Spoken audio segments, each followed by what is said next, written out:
بسم الله الرحمن الرحيم والصلاة والسلام على سيد الأنبياء والمرسلين نبينا محمد وعلى آله وصحبه أجمعين. رب اشرح لي صدري ويسر لي أمري واحلل عقدة من لساني يفقه قولي. اللهم لا سهل إلا ما جعلته سهلا وأنت تجعل الحزن سهلا إذا شئت آمين. Okay, so we were in like the middle of Surat al-Adiyat, and I believe on Friday we covered the second half of one sec covered the second half of Surah Al-Zilzal and got through like the first 7, 8 ayahs of Surah Al-Adiyat. So just a quick review. I could just, maybe we could read it from a quick review from Jalalain as he says, Bismillah ar-Rahman ar-Rahim. Okay, Surah Zulzilat, Makkiyah or Madaniyah, and it is 8 verses.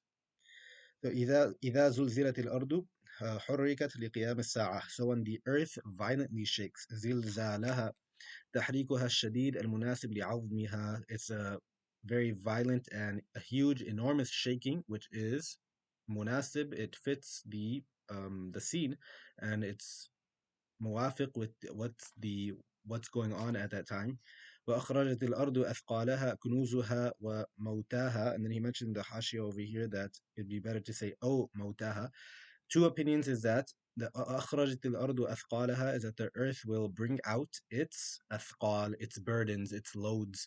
So this could either be referring to the kunuz, which is like the treasures, and how there's different narrations which mention that towards the end of times, Allah Ta'ala will make the earth like spit out all of its gold and all these valuable minerals and things. Or it could be referring to the mauta, the dead. And this came up in Suratul Inshiqaq, I believe. And this seems to be the stronger opinion as to what Atqal is referring to, that is referring to the dead, because it fits better with the rest of the surah. فألقتها على ظهرها وقال الإنسان الكافر بالبعث ما لها. And the man will say, or specifically the disbeliever of a person who denies that resurrection, and he denies that he's going to be taken to task for his deeds and all these sorts of things. So al-insan, it's not referring to all of mankind, it's referring specifically to a disbeliever. ما لها إنكار لتلك الحالة. He says, what is going on? What is this? What is the earth doing? And then I think you mentioned the hashia over here, maybe Sabi mentioned it somewhere, that um, whereas the kafir, he's going to be saying malaha, like what is this earth doing? What we've never seen it do it before. We never seen it do this before. Like what's going on? Whereas the Muslim is going to be saying هذا ما وعد الرحمن وصدق المرسلون. I think I had mentioned this before. That this is what Allah Ta'ala Ar-Rahman has promised us, and this is what the messengers have been preaching.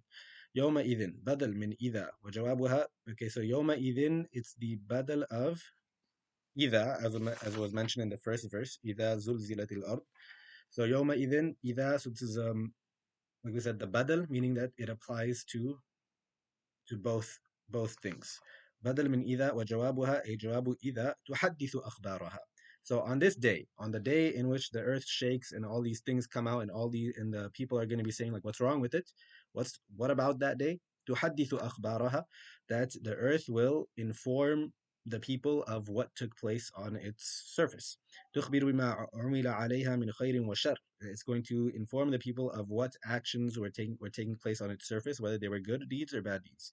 بأن, بسبب أن. So this ba is sababiyya. This ba is brought to show the reason that it's doing that. تحدث أخبارها. So the ba is sababiyya. It shows the reason that the previous sentence is taking place. Why is تحدث أخبارها happening? بأن ربك أوحى لها. بسبب أن ربك أوحى لها أي أمرها بذلك. Due to. So we translate this ba as due to, or because ربك أوحى لها أي أمرها بذلك, because Allah Ta'ala has commanded the earth to do so. وفي الحديث, and then he mentions a narration that تشهد على كل عبد أو أمة بكل ما عمل على ظهرها, that the earth will bear testimony, it will bear witness to against every single male and female individual, male and female slave, of that which took place on its surface. يومئذ يصدر الناس ينصرفون من موقف الحساب أشتاتا متفرقين. Okay, on that day in which the people will be brought forth. How did he translate it? What's the ayah number? Ayah number 6. On that day, all people shall issue forth, yeah, from their graves in multitudes. Ashtatan in many different groups, which is the jama' and the wahid, the singular is shatit. Okay, so on that day, ينصرفون من موقف الحساب. I believe Tashil, he mentioned two different opinions regarding this. Let me just look at that again really quickly. يومئذ يصدر الناس. Oh, he mentioned quite a few. Okay, so it could either be that the people are going to be coming out of their graves. Basically, it's just these two opinions. Is that people are going to be coming out of their graves in different groups, or it's from after being judged and Allah Ta'ala deciding who goes to Jannah, who goes to Jahannam. Then Allah Ta'ala will send the people into different groups, and they'll be entering into different ranks of Jannah and paradise. So, and then I believe he said that that one makes more sense. The reason being is that um, there's more groups. There's more ashtata. So it fits better with the words that Allah Ta'ala chose to use here. فآخذ ذات اليمين إلى الجنة وآخذ ذات الشمال إلى النار. Okay, we're just see if I skipped anything. Oh, okay, that's cool. Um, ليروا أعمالهم, so that they may be shown their to be shown their deeds, so that they may be shown their deeds. أي جزاؤها من الجنة أو النار, to show that whether they'll be entering into Jannah or into the hellfire due to their deeds that they perform. فمن يعمل مثقال ذرة زنة نملة صغيرة, whoever does a tiny seed's worth, literally. ذرة, a tiny seed's worth. Over here, he translated as an atom's weight of good. Whoever does an atom's weight of good, he shall see it. يرى ثوابه. It's not discussing the whether he'll actually see the action or not. Well, that's a whole different discussion. It's this wording is implying that he'll see the fruits of his labor. Essentially, he did good, therefore he'll see the fruits of his labor. يرى ثوابه. Um, one sec. وذكر الله مثقال ذرة تنبيها على ما هو أكثر منه من طريق الأولى, كأنه قال من يعمل قليلا أو كثيرا. So now the reason that why is an atom's weight being mentioned here, it's being if a person is for sure going to see even the smallest thing that they did, the thawab of that, they see the reward of the smallest good that they did, then for sure anything greater than that they too will also see. He also brings some nice روايات over here. واستدل okay, we'll talk about that in a second. وروي عن عائشة أنها تصدقت بحبة عنب فقيل لها في ذلك فقالت كم فيها من مثقال ذرة. That one time Aisha رضي الله تعالى عنها, she gave just like a few grape seeds in sadaqah, and then someone kind of critiqued her, criticized her for that. So she brought up this ayah saying that this is something that it's literally a seed's worth of charity, and she's going to see the thawab of that. Similarly, وسمع رجل هذه الآية عند رسول الله صلى الله عليه وآله وسلم فقال حسبي لا أبالي أن لا أسمع غيرها. One time, an individual, a companion of Nabi sallallahu alayhi wasallam, he heard this verse, فَمَنْ يَعْمَلْ مِثْقَالَ ذَرَّةٍ خَيْرًا يَرَهُ. He said, حسبي, that's enough for me. Okay, that's enough for me. That's enough motivation for me for the rest of my life. I don't, yeah, I don't. Not that I don't care, but it won't affect me if it won't affect my motivation. It won't affect my me doing good if I don't hear anything else besides this. Just this ayah is enough for me to know that I just need to do good deeds, and because I know I'll see them for sure in the hereafter. ومن يعمل مثقال ذرة شرا يرى. هذا على عمومه في حق الكفار. And whosoever does an atom's weight of evil, شرا يراه, he shall see يرى جزاءه, he shall see its compensation.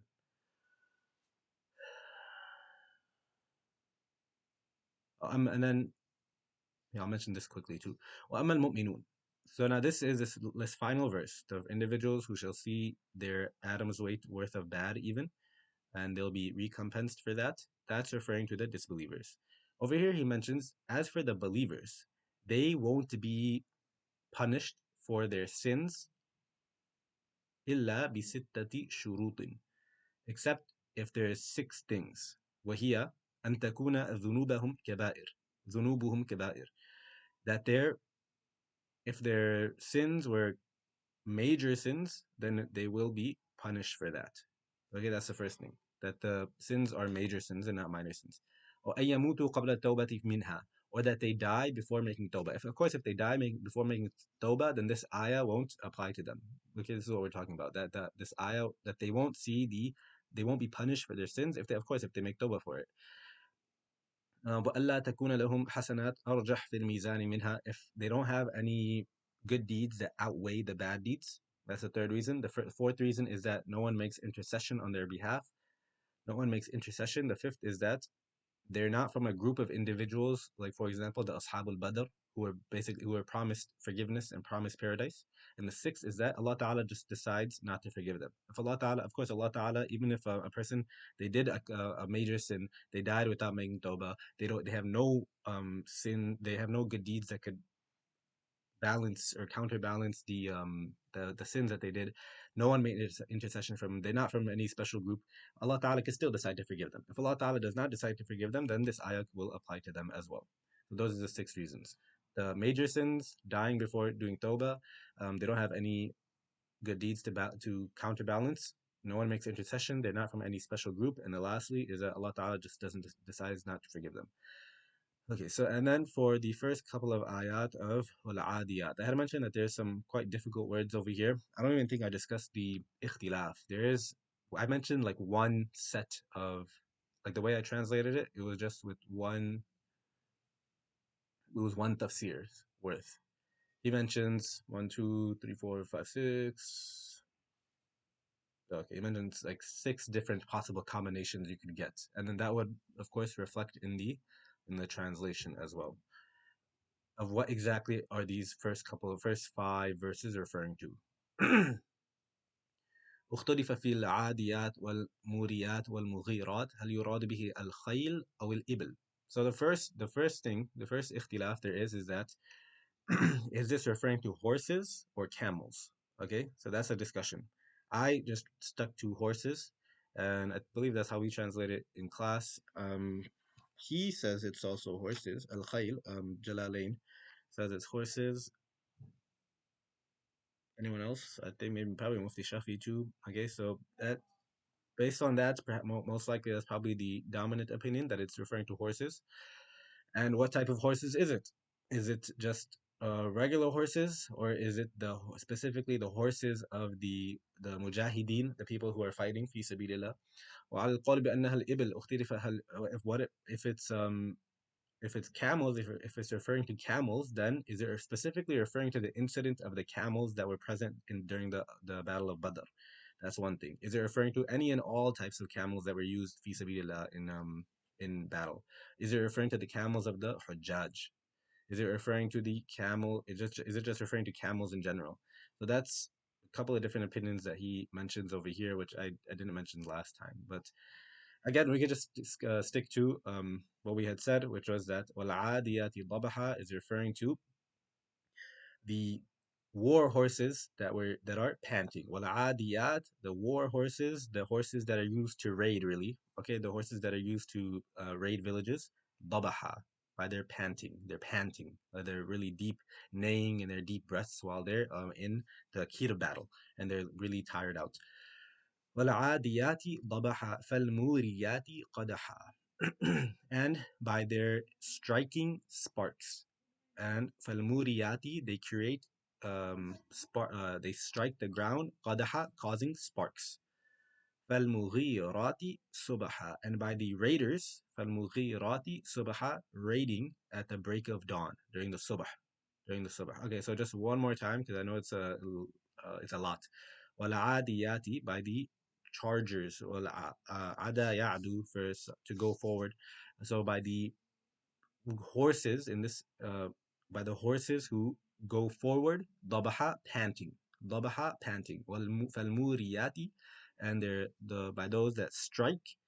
And قَدَحَ, they create sparks. فَالْمُغِيرَاتِ, and they raid uh, at the break of dawn. Subha, at the break of dawn, during the subh. فَأَثَرْنَ بِهِ نَقَعًا, stirring up therein. نَقَعًا, a cloud of dust. فَأَثَرْنَ, they're stirring up, they're causing to making like a cloud of نَقَعًا, a cloud of dust, a cloud of like sand. فَوَسَطْنَ بِهِ جَمْعًا, then piercing into the midst of of like the enemy of the enemy camp. They're going right into the middle of the enemy camp. Okay, Mufti, where's this thing at? One sec.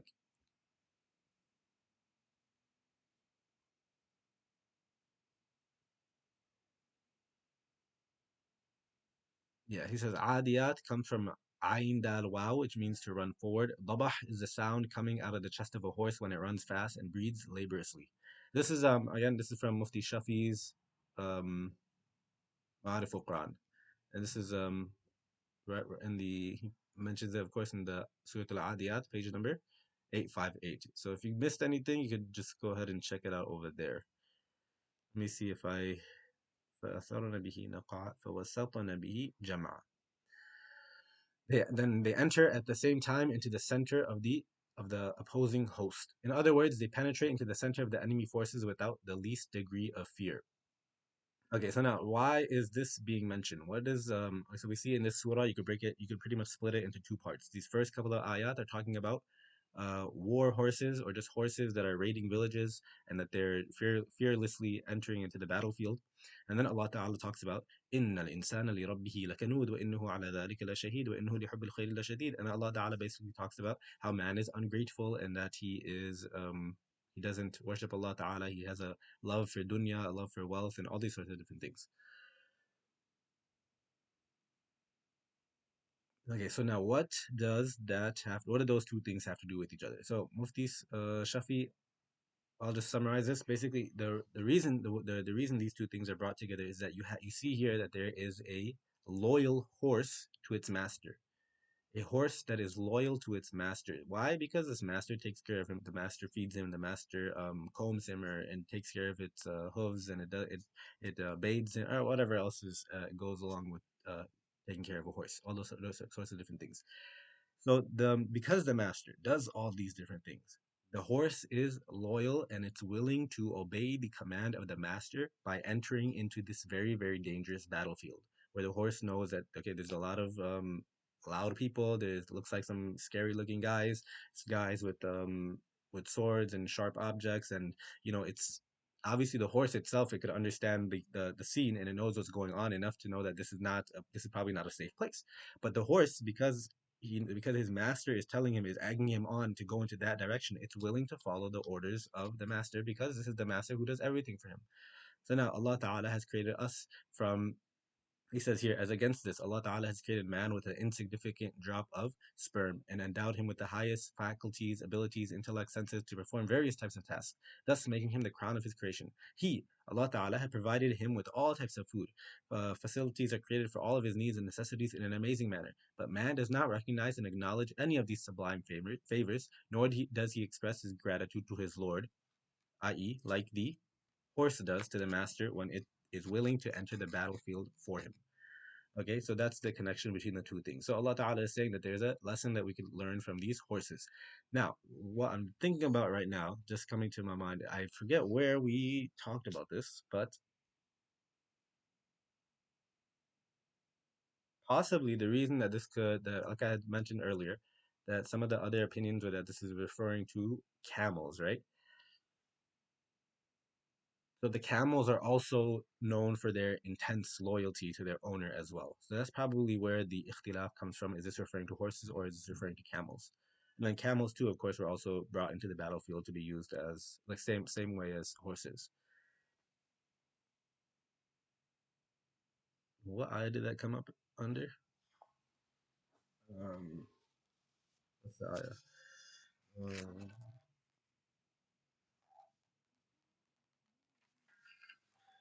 سورة الغاشية أفلا ينظرون إلى الإبل كيف خلقت. Yes, that's the ayah. أفلا ينظرون إلى الإبل كيف خلقت. Do you not see how the camel was created? And that's the reason that from, I believe what we mentioned in class, what I had read from the different tafasir, is that the camel has an intense, a huge sense of loyalty to its owner, and it's willing to do anything. So much so that I believe the example that was brought was that if a owner told the camel to just like go sit on this hot bed of coals, these coals that are still on fire, or that are that were just on fire and they're like still like burning, burning hot, and the owner told it to sit down, it'll do it. Okay, so that's something. Oh, okay, great. Okay, so that's the connection between the two halves of the surah. Now, إن الإنسان لربه لكنود. There's a couple of different opinions regarding kanud. Hassan al-Basri says that this is the one who counts the calamities that fall upon him, but he always forgets about the different favors of Allah Ta'ala. Abu Bakr Wasiti says that kanud is the one who spends the bounties of Allah Ta'ala for sinful purposes. Tirmidhi says that kanud is the one who looks at the bounty and not at the one who gave him the bounty. So, in short, all these three things have to do with a sense of the person being ingrateful and ungratefulness to the favors and bounties that Allah Ta'ala has given an individual. وَإِنَّهُ لِحُبِّ الْخَيْرِ لَشَدِيدٌ. And he is, وَإِنَّهُ عَلَى ذَلِكَ لَشَهِيدٌ, first, where that go. And man is, of course, he himself bears witness to the fact that he is kanud. He himself bears witness to the fact that he is ungrateful to the favors of his Lord. وَإِنَّهُ لِحُبِّ الْخَيْرِ لَشَدِيدٌ. Okay, وَإِنَّهُ لِحُبِّ الْخَيْرِ لَشَدِيدٌ. And in his love of wealth, خير يعني مال. Does he say anything? لشديد.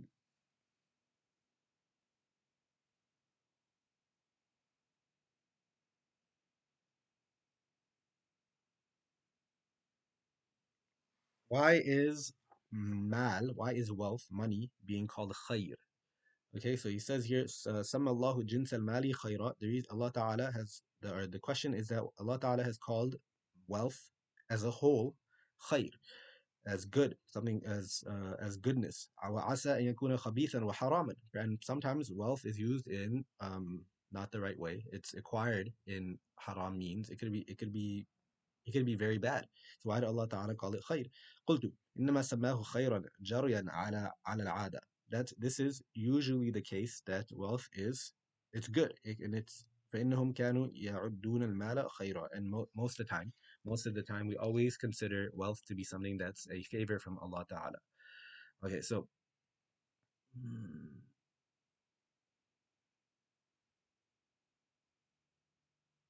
and this is actually Allah Ta'ala in taraka khayran al-wasiyah in Surah Al-Baqarah.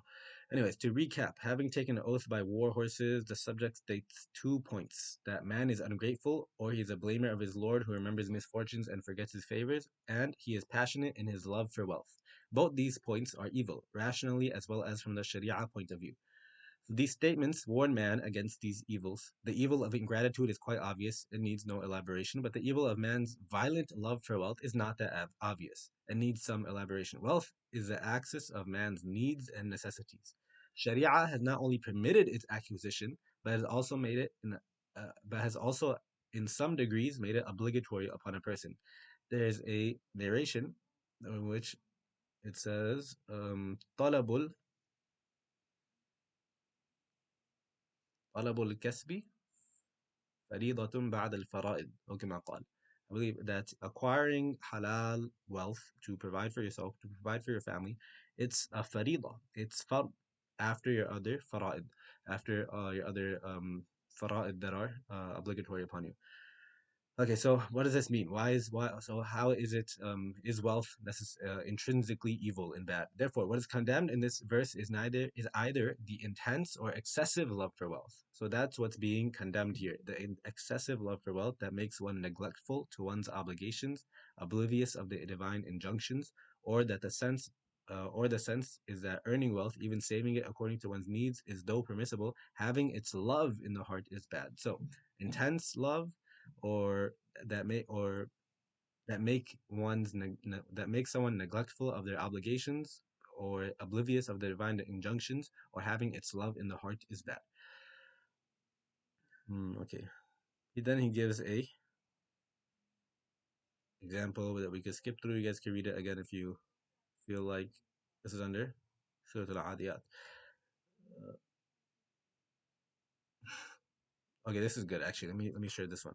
Um, when man feels a need to answer the call of nature, he does it out of necessity. In fact, he makes arrangements for it, but he does not develop love or passion for it in his heart. Likewise, when he falls sick and takes medication or even undergoes surgery, he does not develop attachment for it in the heart. He only does it out of necessity. The believer should treat the wealth in this way. A believer should acquire wealth as Allah Ta'ala has commanded him to the extent of his need, save it, look after it, utilize it whenever and wherever necessary, but his heart should not be attached to it. How elegantly Maulana Rumi rahimahullah ta'ala has put it in one of his verses. He mentions the Farsi. I don't know Farsi. I don't know if any of you guys know Farsi. No? No? What you know? You know Pashto or something? A little bit? Can I show you this? You want to take a shot at this, man?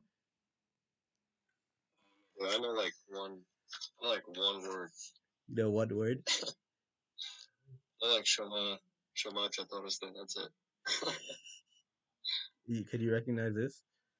Like, thankfully he got the translation. It's a little bit. I can't. Yeah, I've never read Farsi before yeah, actually. you good, man. You good, inshallah. There's a lot of literature in Farsi of our ulama. Um, Obviously Arabic is probably is not probably it is like the number one thing in order to access the like academic literature.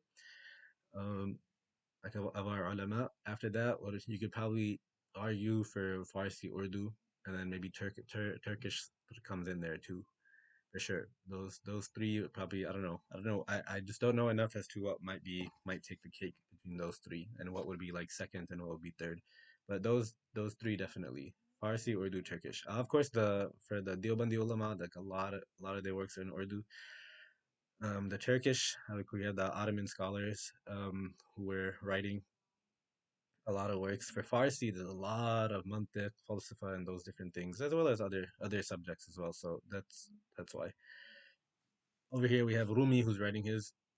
I don't know if he wrote the Mathnawi in Farsi, probably, but there's a lot of literature. Any of the Sufis, I believe, also wrote in Farsi as well. Okay, so he says basically in his verse of this Ab andar zer kushti pushti ust abdar kushti hala kushti ast. I'm just making that up. I have no idea if that was correct. As long as the water remains under the boat, it helps the boat to sail. But if the water seeps inside the boat, it sinks it.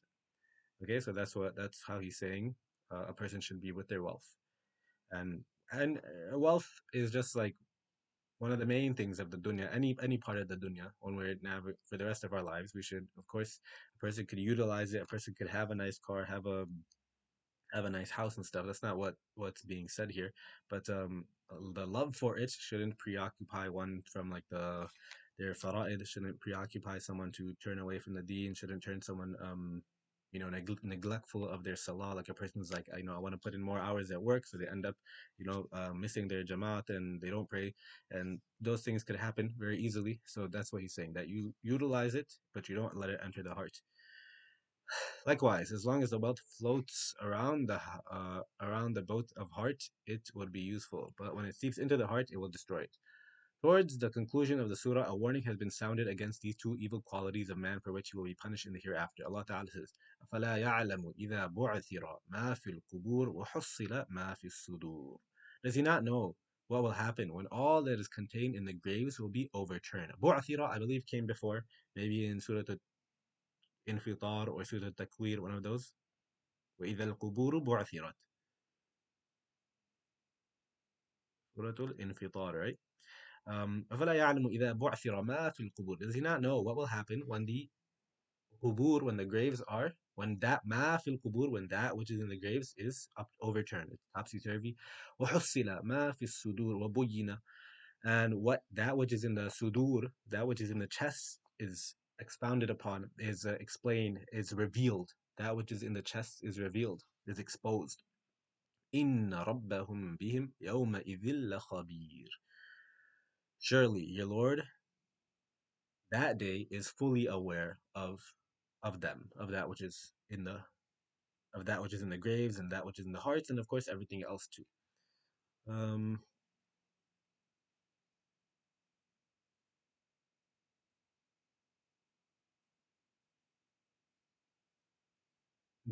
he said, divine retribution will be meted out in the hereafter to each person, according to their deeds, whether they're good or bad, as Allah Ta'ala is aware of them. Therefore, it would be wise for man to abstain from ingratitude, and he should not have such a violently passionate love for wealth and indulgence in worldly riches as to be unable to separate the good from the bad. We could skip that right there. I didn't even read the seal yet. Um,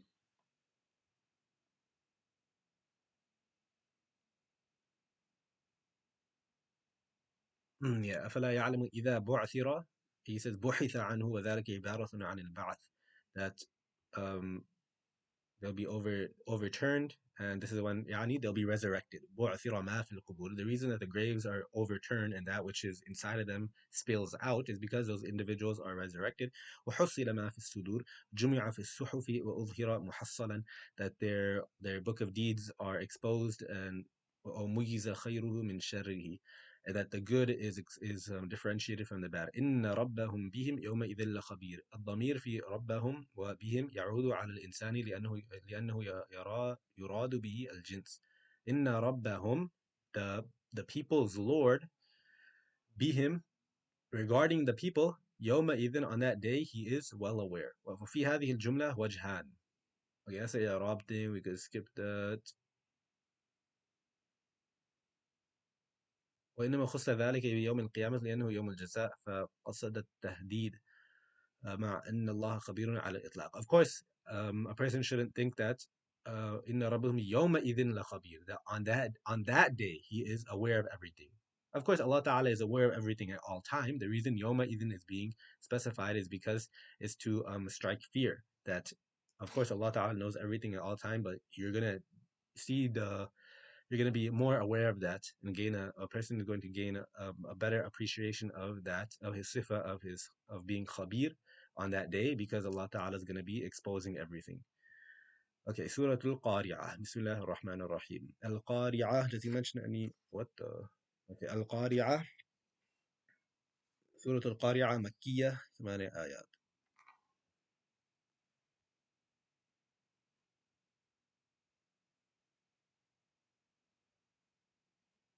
That's weird.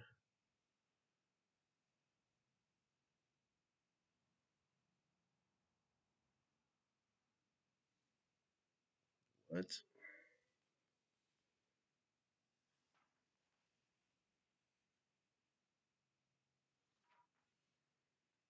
Okay, whatever. I'll look that up later. Okay, Al-Qari'ah من أسماء القيامة. Al-Qari'ah is one of the names of Qiyamah. Okay, لأنها تقرع القلوب بهولها. I think that's how you pronounce that word. Al-Qari'ah. So qara'a means for something to knock. Okay, or how does he translate it here? So to Al-Qari'ah, meaning the great, he says the great pounding. Okay, for the surah, the surah that opens with this single word al-qari'ah, meaning the great pounding, for that is the repeated sound that shall resound throughout all that is in the earth, and is being as it is being pulverized in the cataclysm at the end of time, leveled utterly for the resurrection day and the ultimate judgment of every human soul. Al-qari'ah is, for example, to knock. So now al-qari'atu mal-qari'ah is referring to this, the great um, knocking, the great pounding that will take place. How awesome, mal qari'ah, he translate, how awesome shall be the great knocking. Why did he say awesome? Normally, when we think of awesome, we think of like, our context of saying like something's cool, something's you know what I'm saying. But awesome as in strikes awe. Yani, so if it's for ta'zim. So I remember when I first read that, I don't know how old I was, but I was thinking that like, yo, this guy's got a weird sense of humor, dude. mal qari'ah. Um, so Malqari'ah, the reason that these وَمَا أَدْرَاكَ مَلْقَارِعَةً, and what will make you understand what is the al-qari'ah, the shaking, the knocking. So these are all for ta'zimu sha'niha, ta'zimu sha'niha, to magnify the greatness of that day, to magnify the greatness of that action, magnify the intensity of that thing that's going to be taking place. That's why it says awesome. Okay, القارعة ما القارعة وما أدراك ما القارعة يوم يكون الناس كالفراش المبثوث. On that day, the people, يكون الناس, the people shall be like كالفراش المبثوث. Farash, um, moths, moths, moths. Mabathuth, all scattered about. Okay, Mabathuth, it's much, I think he said that over here.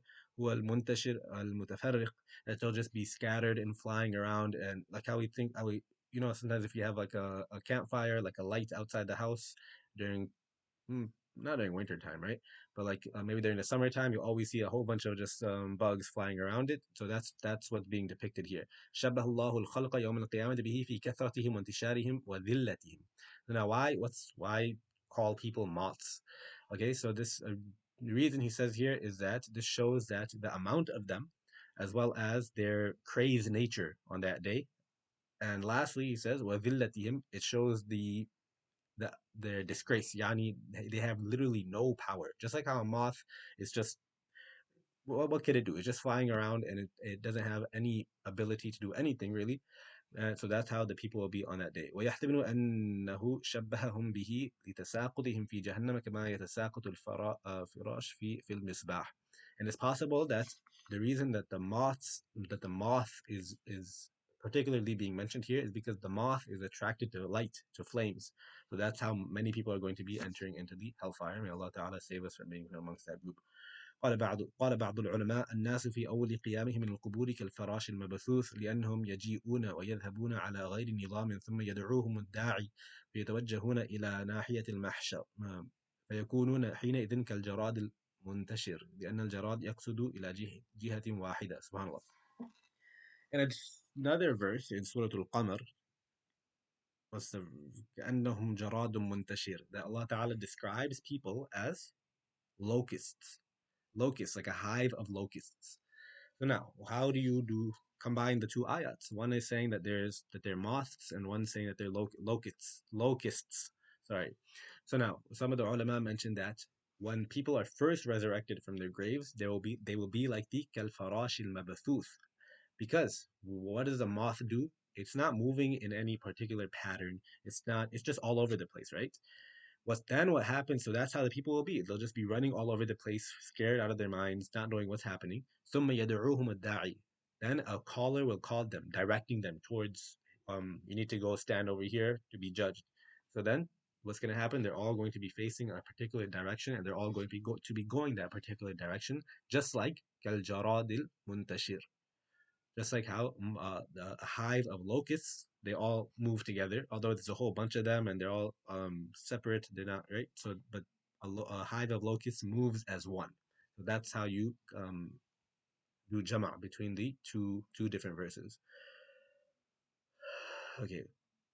وتكون الجبال كالعهن المنفوش, and mountains shall be like كالعهن المنفوش. عهن, cotton or wool. Al manfush is carded wool. Carded wool. I'm not sure if you guys are familiar with that. I actually Googled it like 30 minutes before class just to get like a picture in my head. But it's like, like that material that may be in your pillow. I guess probably that's the first thing that's coming to my mind. So, or like, you guys can look it up too, just to see a visual. Just type carded wool on Google, and then you can check the images.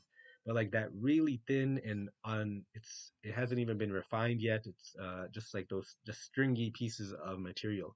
So now what he mentions here is that, where's it at?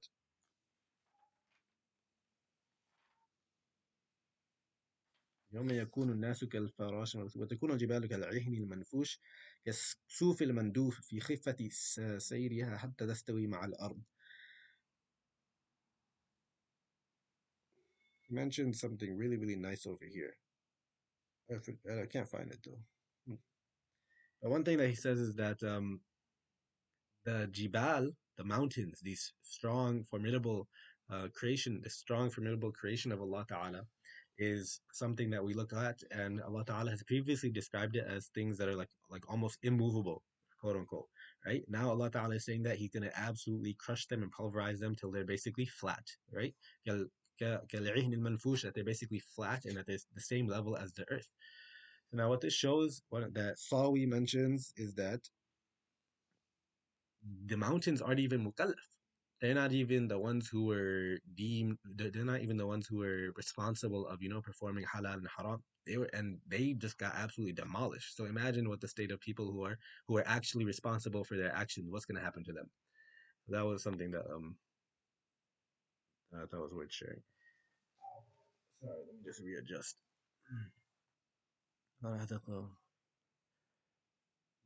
Then there's some wasuf, suf al-ahmar, suf al-mulawwan, ألوانا شبه الله الجبال يوم القيامة به لأنها تنسف تصير لينة. Okay, we can skip that. فتكون الجبال كالعهن المنفوش. فأما من ثقلت موازينه فهو في عيشة راضية. فأما من ثقلت موازينه بأنه رجح حسناته على سيئاته يعني the one فأما من as for those individuals ثقلت موازينه that their scales of good deeds are heavier than their bad deeds. فهو في عيشة راضية then he shall be in عيشة a life راضية a pleased life a pleasing he shall be in a life that is well pleasing. He shall eternally be in a life well pleasing. وأما من خفت موازينه as for those individuals whose scale of good deeds are light and they get outweighed by the bad deeds فأمه هاوية then his destiny is to be is to enter the abyss. فأمه هاوية. Hawa yahwi means for something to fall, not necessarily like something like I have my phone leaning against a laptop, it could fall over, right? But rather like fall as in someone threw their phone into the Grand Canyon. Like, there's no chance you're getting that back. It's not just falling, but it's falling such a long distance deep down into this canyon, into this abyss, that there's almost like it's irretrievable. Okay? That's how Allah Ta'ala says that. فَأُمُّهُ هَاوِيَةٌ وَأَمَّا مَنْ خَفَّتْ مَوَازِينُهُ فَأُمُّهُ هَاوِيَةٌ. Hawa Yahweh. Okay, and then the seal mentions some points about فَأُمُّهُ. What does that mean? فَأُمُّهُ هاوية. فيه ثلاثة أقوال. There's three different opinions. أحدها أن الهاوية جهنم. سميت بذلك لأن الناس يهوون فيها أي يسقطون. So هاوية is just another, it's a name for Jahannam. Because why is it called that? Because like we said, people are just going to be falling into that abyss of Jahannam and they're never going to be coming out. وأمه معناه مأواه. مأواه. أمه, how would we translate فأمه هاوية? We translate it as and his abode, his abode. So for example, what's said is that al-Madinatu ummu fulan. It's the obviously not saying that's his mom, right? As normally when we see the word right? But he's saying al-Madinatu ummu fulan يعني that's مأوى fulan. That's his place of residence. مسكن فلان أي مسكنه على تشبيه بالأم الوالدة لأنها مأوى الولد ومرجعه.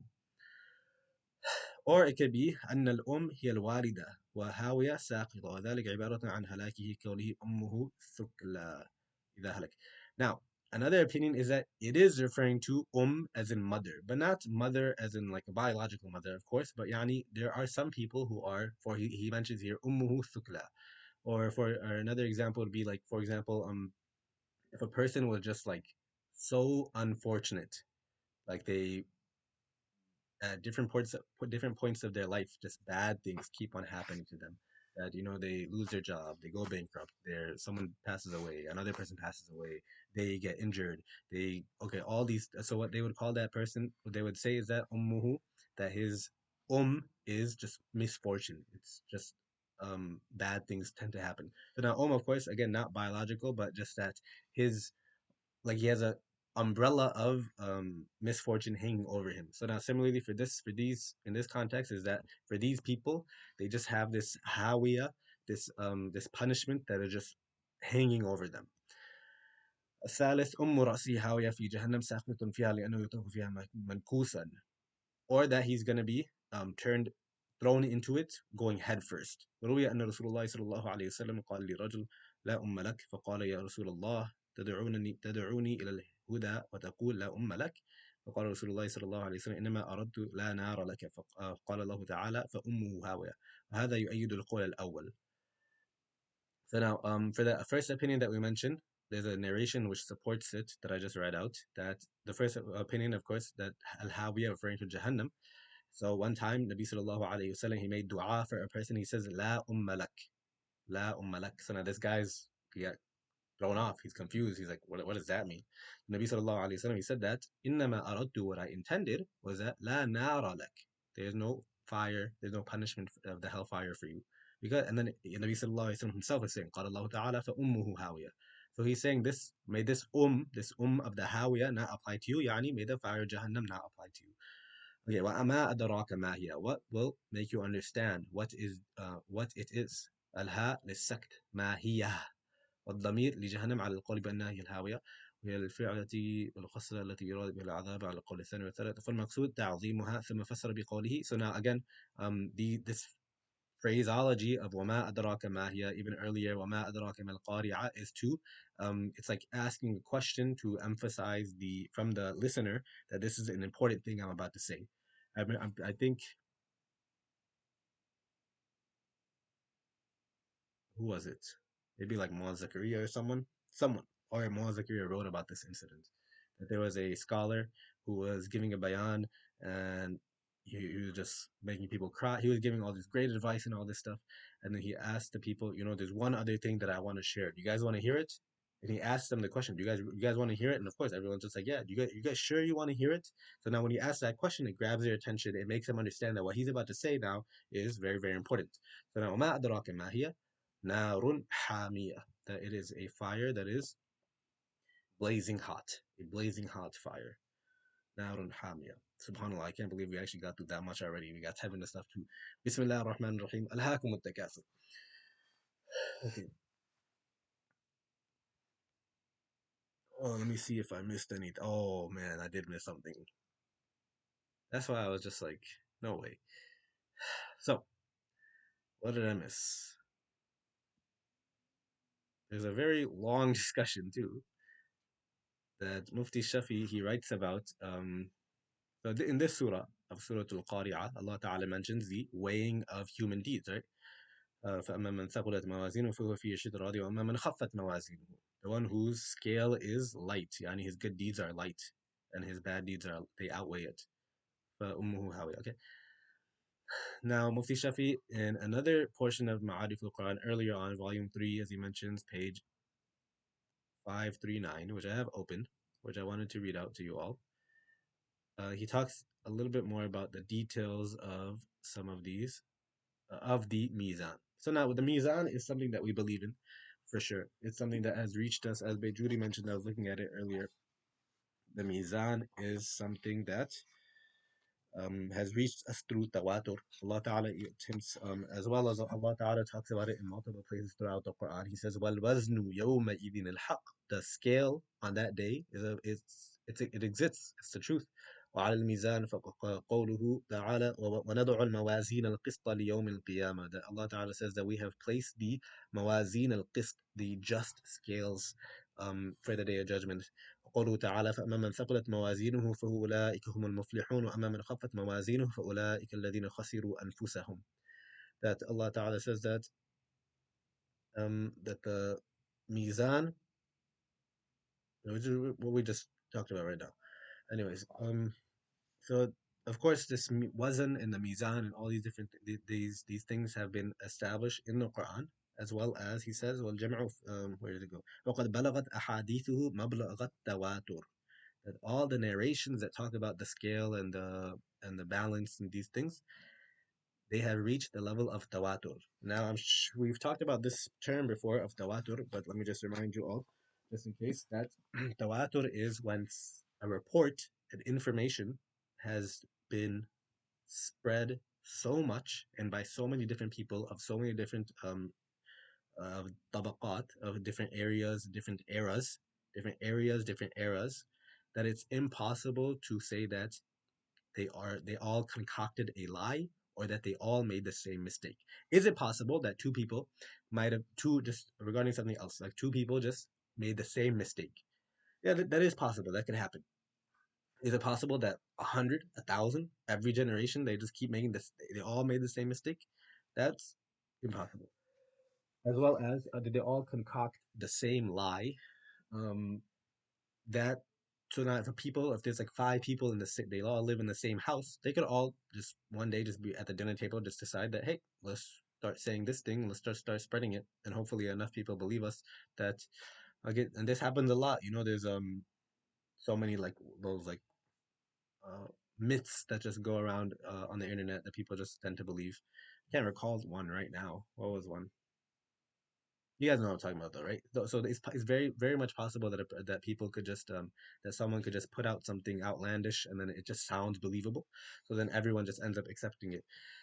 Okay, so now that person concocted a lie. However, now when there's multiple different people throughout multiple different areas, multiple different tabaqat, um, that will lead to a level of tawatur. So now the point of mentioning all that is that tawatur gives us ilmul yaqeen. It gives us 100% definitive knowledge, something that can't be denied. So now if a person was to deny things that have reached the level of tawatur, for example, the Quran, that is very dangerous to their iman. And for example, if a person was to deny even a verse of the Quran, and that's kufr, right? Because that's something that we know for sure Nabi sallallahu alaihi wasallam said is the Quran. It makes sense? Yeah.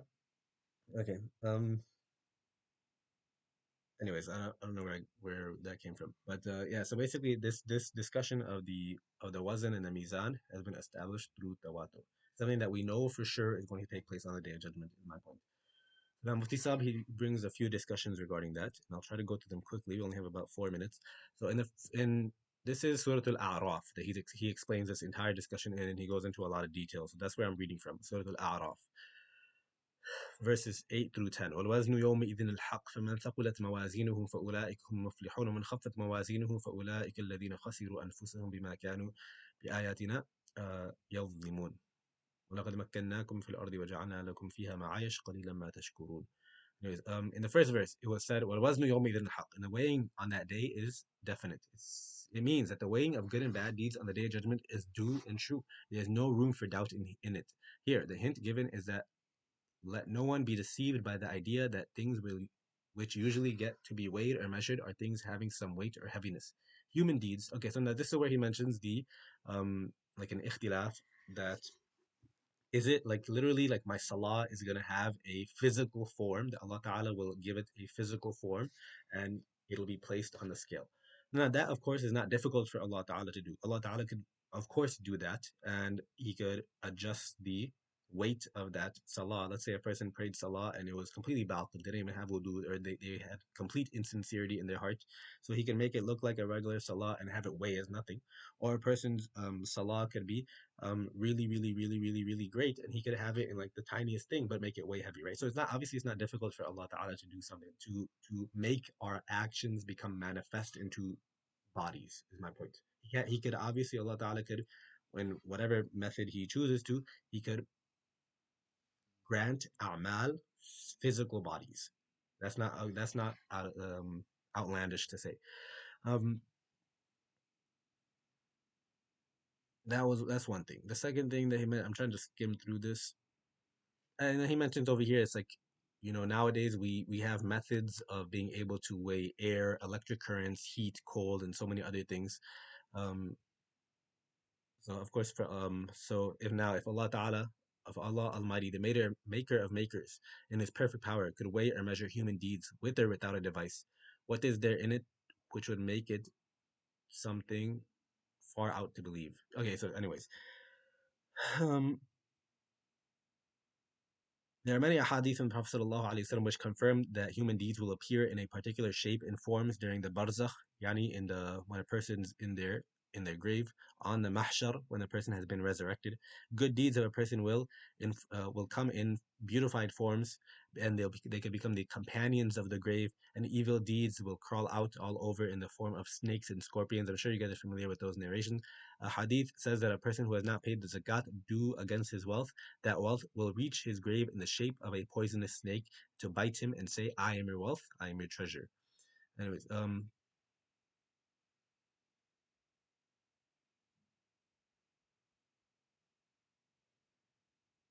وَجَدُوا مَا عَمِلُوا حَاضِرًا, and Allah Ta'ala says that what people have done in this world, they will find it present there. In Surah Al-Zalzala, okay, even the whole فَمَن يَعْمَلْ مِثْقَالَ ذَرَّةٍ خَيْرًا يَرَهُ, he'll see it. We just did this verse, right? Earlier today, يَرَهُ, he'll see it. So it's possible that Allah Ta'ala may grant these things a physical form. Under these circumstances, weighing deeds does not remain something difficult or far out, but human beings are what they are, given their limited framework or reasoning. They take everything on the analogy of their own present state of being, and this is the criterion they have to judge the things around them. So, used to it, they are that they just cannot act otherwise. It is in this state of being of theirs which the Quran has put in words which appear in Surah Al-Rum, يَعْلَمُونَ ظَاهِرًا مِنَ الْحَيَاةِ الدُّنْيَا وَهُمْ عَنِ الْآخِرَةِ هُمْ غَافِلُونَ. It means that these people know an obvious aspect of mortal life, and that too, not the whole of it, and about the hereafter they are totally heedless. In the onslaught of the obvious and the perceptible, they will shake the earth and the space to find out the unfound, but the great field of reality of things, the unfolding of which has to take place in the akhirah, is something they are totally unaware of. Um, okay, that's definitely. Okay, anyways, the weighing of deeds, a doubt and its answer. Out of the details on the weighing, okay, you know it's already 9 o'clock and this is a new section, so let's just stop here. What is, let me just mention what exactly it was. Yeah, okay, he talks about, it brings up an ishkal and its jawab. He talks about how would the deeds be weighed? Is there multiple different, that's particularly what I wanted to share. Is there multiple different weighings that will take place? And he brings some other discussions as well, which we'll go through quickly, inshallah, on Friday, inshallah. This was a little bit dragged out. I was just having some trouble finding it, so I apologize for that. But inshallah, we could stop here unless there's any questions. No, we're good. All right, great. Subhanallah bihamdi, subhanakallahumma bihamdik, nashhadu an la ilaha illa anta nastaghfiruka wa natubu ilayk. Sorry for going a little bit over time. Assalamu alaikum wa rahmatullahi wa barakatuh.